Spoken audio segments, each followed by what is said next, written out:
Just got home. Thank you, Miss Chrissy, sa pasalubong. Ayan, i-haul natin. So, nakalagay siya sa Mumuso. Ano ba to? Paper bag or eco bag na maliit. So cute. Ayan. So, meron tayong M&M's. Ay, nahulog. M&M's. Tapos, wow! Cadbury. Winter Wonderland. Siyempre, imported yan, di ba?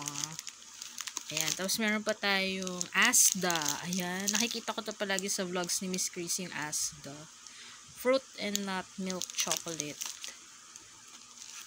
Then, ayan. Asda ulit. Whole nut milk chocolate.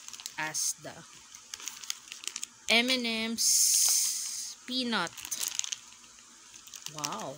Yummy. Daming chocolates. Then, we have, wow!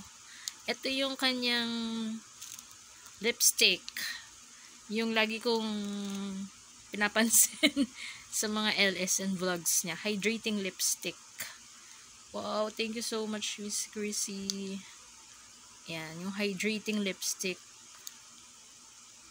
Collection Deep Fuchsia and itong Lip Jewet. Wow. Thank you so much. Ang ganda ng kulay. I love the color. Thank you, Miss Chrissy.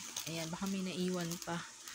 Okay. Thank you so much.